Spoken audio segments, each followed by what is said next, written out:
Olá, pessoas! Bem-vindos, bem-vindas a mais uma aula de filosofia. Hoje o nosso 14º encontro aí, continuando a falar sobre as questões éticas presentes, na história da filosofia. E dando sequência aos nossos conteúdos, nós temos hoje o cinismo para falar, os cínicos, Com certeza você já ouviu, fulano é cínico, talvez tenham te chamado já de cínico. Talvez, você já tenha chamado outra pessoa de cínico. E o que significa especificamente o cinismo, o ser cínico para a filosofia, tá? Essas questões a gente vai abordar na nossa aula de hoje, mas como o cinismo é uma escola do helenismo, tá? Essas escolas que são fundadas durante o período helenista, tá?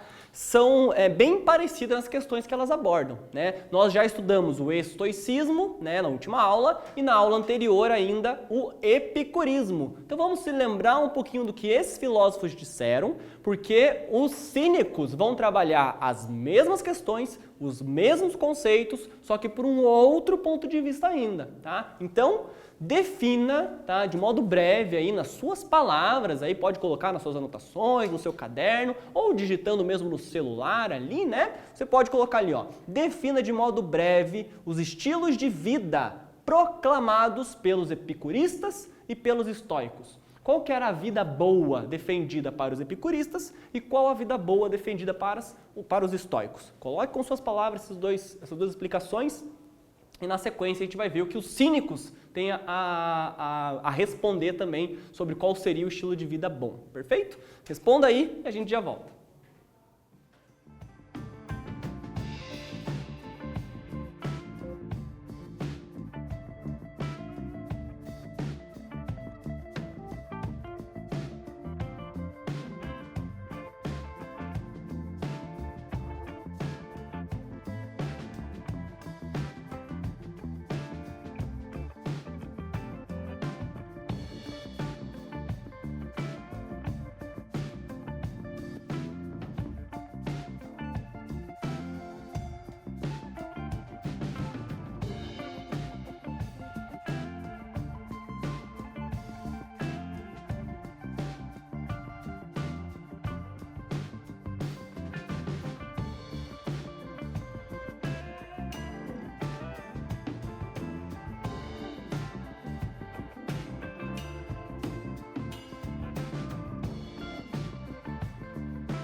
Então, galera, voltando aqui, retomando os conceitos que nós abordamos nas nossas outras duas aulas anteriores, né, sobre os estoicos e sobre os epicuristas, a gente pode apontar como características dessas duas escolas de pensamento alguns conceitos principais. Vamos dar uma revisada aqui, ó. O epicurismo, né? O epicurismo vai defender o atomismo, né? Ou seja, o materialismo. O mundo é composto por matéria. E essa matéria, para os epicuristas, vão ser composta por átomos, né? Bem parecido com o que nós temos hoje em dia, né? Pequenas partículas invisíveis e indivisíveis que compõem a matéria. Os epicuristas vão defender a busca pelos prazeres, lembra lá? O hedonismo, né? A vida boa é a vida que você consegue ter a maior quantidade possível de prazer por mais tempo, né? Então, o cultivo do prazer, tá? Só que de um modo moderado, não é se entregar de cabeça, né? A buscar aumentar a maior quantidade de prazer sempre, mas é pensar como você pode estender os prazeres aí, tá? Enquanto os estoicos vão colocar as emoções como vícios do ser humano, ou seja, hábitos que vão ser ruins para as pessoas fazerem, né, realizarem, tá? Então, quando você é guiado pelas suas emoções, para os estoicos isso é um vício, tá? O cosmos seria regido por um grande logos, o intelecto divino, né? A gente explicou a questão do panteísmo para os estoicos. E um outro ponto ali, né? A vida feliz para os estoicos, tá? É a vida com resignação, ou seja, aceitar com serenidade, e aí já entra outro conceito, aquilo que o destino te apresenta, aquilo que o mundo te entrega. Não se opor ao que o mundo entregou para você, pelo contrário, né? Mergulhar de cabeça ali nisso e aceitar com serenidade. Isso é o que eles vão definir como o amor fati, o amor ao destino, o amor ao fado que você carrega. Né? Perfeito, então, né? Temos esses dois conceitos aí, né? Aliás, temos essas duas escolas, estes conceitos específicos. E na aula de hoje, o objetivo principal é a gente entender os cínicos. Então, o que é o cinismo para a filosofia, obviamente, né? O que significa ser cínico dentro do pensamento filosófico e quais os valores defendidos pelos filósofos cínicos, tá? Então, duas questões aí que você tem que conseguir, né, pensar, refletir um pouquinho melhor, argumentar sobre elas um pouquinho melhor depois de assistir essa nossa aula de hoje, tá? Esse é o nosso objetivo aí. Começando então, temos o cinismo na filosofia. Aqui eu já trouxe uma imagem representando, né, o filósofo mais famoso dessa escola filosófica, que é o Diógenes, né? Diógenes de Sinope, a gente vai falar bastante dele hoje, né?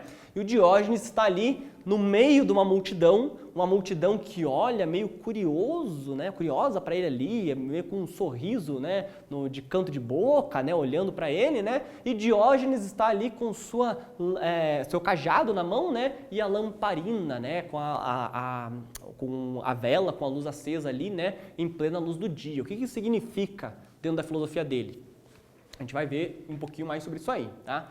Primeiro, né, obviamente, né, como eu falei, você já ouviu falar de ser cínico, né, quem é cínico. Então, dentre as alternativas que eu coloquei aqui para você, qual delas explica, né, quem é a pessoa cínica, tá? Então, qual a característica que define uma pessoa cínica? É ser hipócrita? É ser arrogante? É afrontar as convenções sociais? Ou é agir de modo dissimulado? Sabe o que é dissimulado? É agir de modo falso. Aquela pessoa que é dissimulada é aquela pessoa que é falsa, né? Na sua frente age de um jeito ou fala alguma coisa, por trás fala uma outra coisa diferente, tá? Então, como podemos definir uma pessoa cínica? Assinala aí a alternativa que você acredita que seja, né? Dá um tempinho para você pensar rapidinho e a gente já volta a discutir isso aí.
Voltando aqui então, pessoal, né, dê uma pensada, viu qual das alternativas mais se adequaria ao estilo de vida cínico, né, uma pessoa que é cínica. Bom, talvez alguns de vocês tenham pensado até, professor, mas eu acho que todas essas alternativas se encaixam dentro disso, né? E dentro do significado que nós temos, né, do uso da palavra cínico na nossa sociedade hoje, dentro do senso comum, realmente, talvez você, né, tenha visto as pessoas usarem essa palavra em todos esses contextos, mas especificamente para a filosofia, das palavras presentes aqui, a que mais, né, é específica para se definir o estilo de vida cínico é a alternativa C, de cínico, né? Afrontar as convenções sociais, tá? Como assim afrontar as convenções sociais? Os cínicos, dentro do que a gente vai ver, eles vão apostar de que essa sociedade, né, o estilo de vida social que o ser humano adotou, não é uma vida boa, não traz a felicidade. Pelo contrário, né, é uma vida artificial e que só vai aumentar as angústias, né, presentes aí em cada um de nós. Tá? A gente vai ver um pouquinho mais específico essa ideia aí. Bom, vida de cão. Isso era o valor defendido pelos cínicos. Ter uma vida de cão, né? A palavra cínico, olha só, duvido que você tenha pensado nisso, né? Olha que curioso, né? Você chamar a pessoa hoje de cínico, jamais a pessoa vai entender que você está chamando ela de cachorro, né? Mas é daí que vem o termo, tá? Cinismo vem de kínikos, do grego, que seria agir como um cão, imitar o estilo de vida de um cachorro. E é realmente esses os valores que os filósofos cínicos vão defender. Tá? O cinismo foi criado, né, por um ex-discípulo de Sócrates chamado Antístenes, né, que está vivendo ali o mesmo contexto da Atenas socrática, né, por volta ali do século IV, século V a.C. Tá? Eles buscavam viver de um modo integrado com a natureza. Tá? Ou seja, você viver como os demais animais presentes na natureza, perfeito? Dois conceitos principais que os cínicos vão defender. Primeiro, o conceito de parresia. Parresia, palavrinha-chave dentro da filosofia cínica. Parresia vai ser a liberdade de falar. Independente da pessoa que está na sua frente, independente do local que você está, os cínicos vão defender que você tem que ter liberdade de pensamento e de fala, né? De pensar da maneira que deseja e falar da maneira que também deseja. Tá? Além da parresia, eles também cultivavam a chamada anaideia. A anaideia vai ser vinculado também à liberdade, só que a liberdade de ação, a liberdade de agir do modo que também você desejar, tá? Então, dentro do estilo de vida cínico, né, o principal objetivo dentro dessa escola de pensamento é alcançar a autarquia. Nós falamos da autarquia na nossa aula sobre o Epicuro, lembram disso? Né, que o epicurismo defendia, né, que você pode ter um controle sobre si mesmo ali, né, e praticar a autarquia, a felicidade e a busca dos prazeres depende de você domar esses prazeres, né? Os estoicos, em certa medida, também vão defender a autarquia, né, nas virtudes cardeais do estoicismo, que nós também vimos na outra aula. Agora, para os cínicos, a autarquia vai ser o grande valor. O grande valor, o que você mais vai buscar. Por quê? Porque através da autarquia você alcança a liberdade. E é isso que eles desejam, tá? Então, a autarquia é bastar-se a si mesmo. Ser independente do mundo, independente das outras pessoas, tá? Um cidadão que não é fechado num lugar específico, é um cidadão do mundo, né? O mundo como um todo é sua casa, tá? Desprezo pelo prazer artificial. O que seria o prazer artificial? Fama, riqueza, poder, né? Todas essas coisas para os cínicos são artificiais, são inventadas pelo ser humano. Inventaram a fama e te disseram que a vida boa é a vida do famoso. E você está correndo atrás dessa coisa que é artificial, tá? Por último ali, a felicidade vem de dentro e não de fora do ser humano. A felicidade não vem, portanto, né, da roupa que veste, do saldo da conta bancária. A felicidade vem de dentro de você mesmo. Tá? Esses são os valores, né, cultuados pelos cínicos, o que vai fazer eles terem um estilo de vida bem diferente do nosso. Tá? Não só de nós, que estamos mais de 2000 anos depois deles, mas lá atrás, na antiga Atenas, também vai ser um estilo de vida bem diferente do que se tinha. Por quê? Porque os cínicos não tinham metas sociais, né? A gente vive a nossa vida inteira quase, né? Correndo atrás de ter uma boa profissão, para ter um bom emprego, para ter uma boa moradia, para ter, né, bens materiais, para alcançar ali, sei lá, viagens, né? Viajar o mundo e tudo mais. Os cínicos não estavam nem aí para isso, porque eles viam que isso eram coisas artificiais, né? Não eram desejos das pessoas, mas eram desejos que o comércio ou o estilo de vida que Atenas tinha, né, colocava para as pessoas viver, tá? Então, viver como os demais animais da natureza, falamos disso, poucas coisas são necessárias para se viver, e quanto menos apego, mais liberdade. Quanto menos apego você tiver ao mundo, ou inclusive às pessoas, os cínicos vão dizer, mais liberdade você terá. Então, os seguidores do cinismo, muitas vezes, né, eles viviam em pares, né, tanto os homens quanto as mulheres, só que eles não realizavam o casamento, né, eles não fechavam o matrimônio. Por quê? Porque eles eram contra essa ideia de que você tinha que depender de outra pessoa para se viver, que sua vida tinha que ser presa a uma outra pessoa, né? Isso seria contra a autarquia que eles defendiam, né? Então, fechando essa questão aí, um exercício aqui também bem tranquilinho para a gente resolver, né, diferenciando a vida cínica dos outros estilos de vida. Qual das afirmações abaixo representa o cinismo filosófico, tá? Então, temos 3 afirmações aqui, cada uma, né, colocando o estilo de vida, citando alguns pensadores.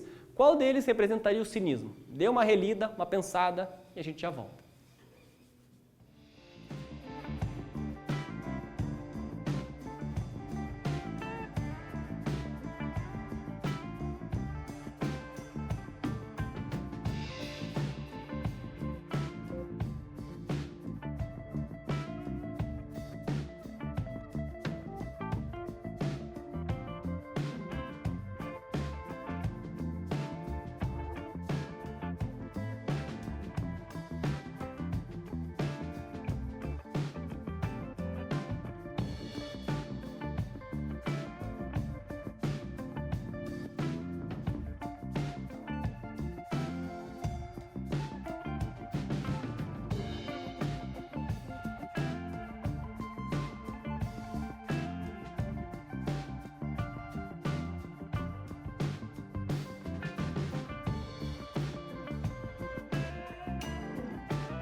Voltando aqui então, pessoal, tínhamos aí 3 alternativas, né, com 3 estilos de vidas diferentes, valores defendidos, né? E qual deles vai se identificar mais com o estilo de vida cínico, né? Adivinhem só vocês. A alternativa certa é a alternativa C, de cínico, tá? Aqui nós temos, né, as 3 afirmações, vamos ver cada uma delas ali e encaixar dentro do que a gente estudou até agora, tá? A primeira dizia lá, fundada por Zenão de Cítio, ensinava em Atenas, na Stoa.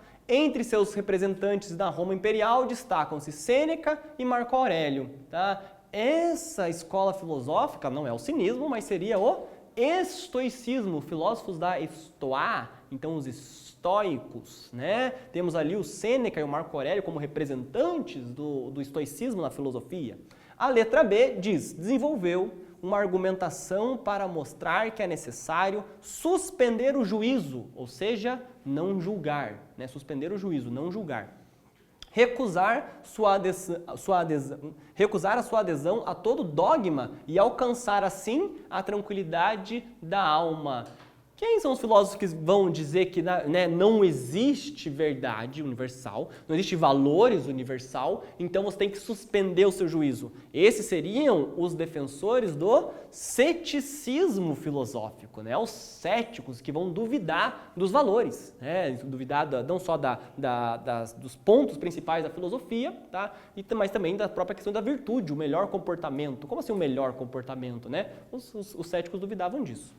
Sobrou para nós ali, então, né? Seus membros menosprezavam as regras sociais, não se preocupando com normas de conduta. Seu maior representante é Diógenes de Sinope, e é justamente sobre o Diógenes que a gente vai conversar agora. Temos aqui, então, né, o Diógenes de Sinope, né, o filósofo do barril. Talvez você já tenha visto, né, alguma coisa sobre o Diógenes, né? Ele tinha total desapego por coisas materiais, morava dentro de um barril, né? Os únicos bens materiais que ele tinha, né, era um saco que ele carregava algumas coisas, uma lamparina e uma cumbuca que ele tomava água, né? Até o dia que ele viu uma criança tomando água com as duas mãos, assim, né? Ele jogou fora a cumbuca porque ele percebeu que ele não precisava nem dela para tomar água, né? Ele podia também tomar com as mãos. Ou seja, ele queria o total desapego de coisas. Ele queria a autarquia, a felicidade de dentro dele e não pelo que ele tinha, tá? Por isso, ele vai ganhar o apelido de cão, Diógenes o cão, tá? Porque, né, vamos começar a chamar ele, porque ele vai ter essa vida desapegada, igual os cães, os animais têm. E o Diógenes, em vez de achar isso uma ofensa, ele achava isso um elogio, né? Porque ele ainda vai dizer, é exatamente isso, né? Faço festa aos que me dão alguma coisa, assim como um cão, né? Quando você dá lá, né, algum brinquedo, né, comida e tal, fica feliz, né? Lato contra os que nada me dão, né? Aqueles que não dão nada, o cão vai latir, vai pedir, né, para que deem. E mordo os violentos, ou seja, vai contra aqueles que atacam ele mesmo, tá? Claro que essa vida do Diógenes simples, no barril, você pode muito bem comparar com um personagem da cultura pop aí, né? O personagem das séries aí, que vai ser o Chaves lá, né? O Chaves vai ter inspiração na filosofia de Diógenes, né? Também morando dentro do barril, dando valor a coisas simples, né? O que o Chaves mais almejava era o quê? Era um sanduíche de presunto. Né? Não era ter, né, grandes coisas e tudo mais, né? Então, né, vai ser um personagem inspirado nessa filosofia do Diógenes aí, tá? Temos na vida de Diógenes vários fatos curiosos, tá? Porque os cínicos, eles não queriam a felicidade a partir da fama, né, a partir de riqueza e tudo mais. Então eles não escreviam obras. As obras dos cínicos não eram escritas, não tinha ali a descrição do conceito filosófico, não. Eles ensinavam justamente pela prática, pela ação, tá? E um desses casos, né, Diógenes estava lá em seu barril, né, pensando na vida e tudo mais, e o imperador Alexandre Magno, né, Alexandre o Grande, estava passando por ali com uma comitiva de soldados, né? Avisaram Alexandre que o Diógenes estava, né, próximo ali, né, e Diógenes já era famoso por ser esse filósofo da contracultura, né, da anticultura, e daí o Alexandre vai, né, pedir um conselho para o Diógenes. Ele pede o conselho, Diógenes dá o conselho, né, e o Alexandre, agradecido, o imperador, né, diz para o Diógenes, ó, grande Diógenes, obrigado pelo conselho que você me deu, e eu, imperador, né, posso te dar o que você quiser. Pode pedir o que você quiser, cara, e eu vou te dar. Né? Então Diógenes podia pedir terra, podia pedir riqueza, né? Dinheiro, né? Ouro, podia pedir gado, podia pedir uma série de coisas que faria ele ter uma vida mais farta, né? Com mais posses ali. Mas o que Diógenes pede? Qualquer coisa você pode me dar, imperador? Alexandre diz, sim. Diógenes responde, então por gentileza, dá 2 passos para trás aí, que está tapando o meu sol e eu quero me esquentar. Por quê? Porque Diógenes não queria, né, essas coisas artificiais que Alexandre tinha para oferecer para ele. Tá? E após isso, né, Alexandre, né, fica admirado com essa posição e Alexandre diz, eu, se não fosse Alexandre, seria Diógenes.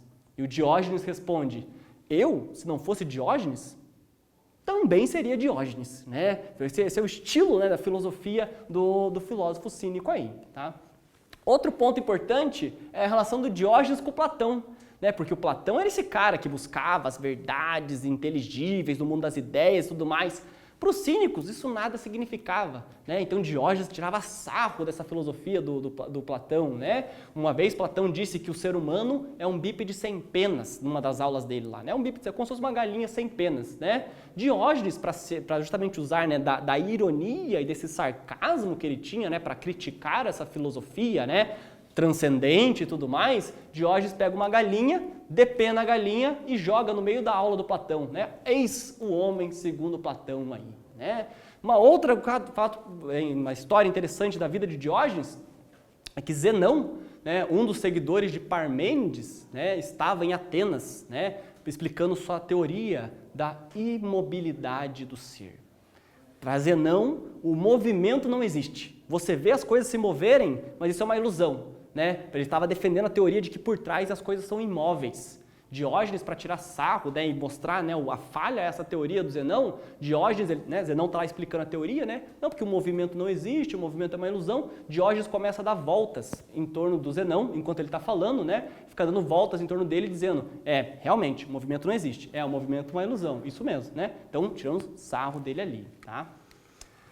Outra historinha interessante da vida do Diógenes, aqui eu estou contando várias, né, porque a filosofia dele era, pelo exemplo, era o fato dele andar em plena luz do dia com uma lanterna na mão, né, uma vela ali na lamparina, em plena luz do dia, no centro de Atenas, e no meio de todo mundo ali, e procurando o homem, gritando, né, procura o ser humano, cadê o ser humano?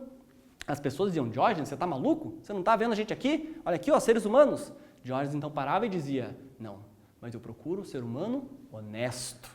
E aqui no comércio, no centro, né, não há o ser humano honesto aqui para o Diógenes, perfeito? Então esse aí, né, demonstra como a filosofia do Diógenes é uma filosofia vinculada à prática da ação. Não é o falar, não é o defender a teoria, é o fazer, tá?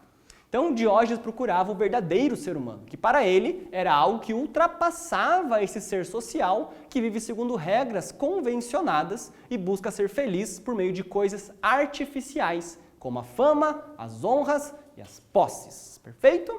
Então, fechando essa questão do Diógenes, né, uma citação ali que explica um pouco esse estilo de vida dele, tá? Uma inquebrantável decisão de viver uma vida simples e despojada, uma devoção afincada à autossuficiência, um vínculo sem paralelos com a liberdade de expressão, um desdém saudável pela estupidez e pelo obscurantismo humanos, um nível incomum de lucidez intelectual e, acima de tudo, uma tremenda coragem de viver segundo o seu próprio pensamento, as suas próprias convicções, tá? Então, fechando essa questão do Diógenes aí, a partir do que a gente estudou, quais seriam os valores defendidos pelos filósofos cínicos? Quais valores os cínicos iriam defender ali a partir do que a gente viu? Dá uma pensada aí, anota a possível resposta e depois vem acompanhar a resposta.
Então, galera, voltando aqui, né, dentre esses valores cultuados pelos cínicos, a gente poderia apontar, né, 3 principais. O primeiro deles aqui, né, seria a desvergonha.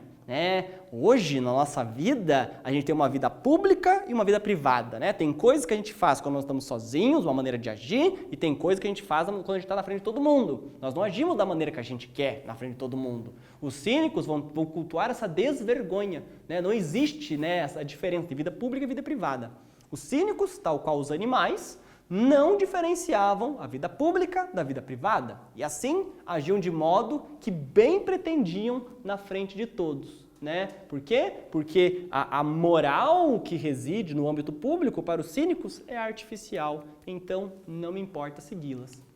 Segundo, né, conceito, valor dos cínicos, a indiferença. Tá? Enquanto a maioria das pessoas passam suas vidas inteiras ocupadas em acumular fama, bens materiais, honra, prestígio, os cínicos zombavam daqueles que corriam atrás desses itens, pois para eles o mínimo bastava para se viver, e se contentando com o mínimo, a vida se tornava mais simples. Tá? Outro valor, o exemplo, né? Como eu falei, eles não criavam teorias, não ficavam debatendo horas, né, conceitos e tal. Não, eles ensinavam, né, pelo exemplo, né?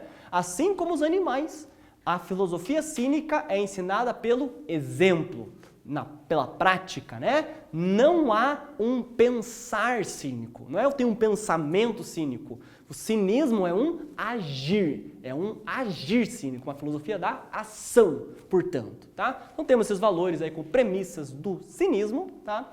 E fechando todo, né, esse gabarito aí de escolas filosóficas do helenismo, temos aqui uma atividade, né, para você vincular os pontos principais das escolas filosóficas que a gente estudou e também do conceito principal trabalhado, que é a ataraxia, e as definições desses conceitos. Então eu vou deixar essa tela para você aí, um tempinho para você vincular esses conceitos, né, à explicação deles aí. Tá? Então dá uma olhadinha, uma pensada, daqui a pouco a gente volta para corrigir.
Voltando aqui para a gente fazer a correção, então, pessoal, nossa primeira afirmativa aqui, né, dessa coluna aqui da esquerda, né, nós temos ausência de dor e perturbações na alma. Quando a gente fala de ausência de dor e perturbações na alma, todas as escolas filosóficas do helenismo buscam isso, tanto o epicurismo, quanto o cinismo, quanto o estoicismo, tá? Mas nós definimos esse conceito como ataraxia, né? Eles vão usar essa palavra aí para se referir a esse conceito. Segundo diz, a vida social é causa da ignorância e do sofrimento. Ora, trabalhamos hoje esse conceito, né? Isso tem a ver com a filosofia cínica, o cinismo. Terceiro, o prazer deve ser buscado de modo moderado, né? Você deve ter a vida feliz por meio do prazer, só que com moderação.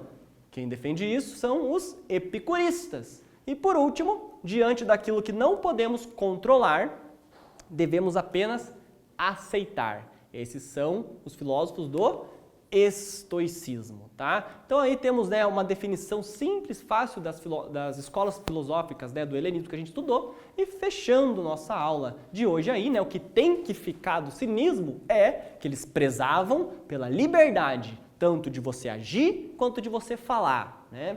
Eles buscavam a autarquia, você se dominar, você exercer o domínio e o controle sobre si mesmo, e cultuavam para isso o desapego. Para ser feliz, você só precisa de você, não precisa dos outros e nem de outra coisa que não seja você mesmo, tá? Fechamos aqui nossa aula de hoje, fechamos aqui as escolas filosóficas, né, do helenismo, tá? Então, até mais, muito obrigado por ter acompanhado e fiquem bem.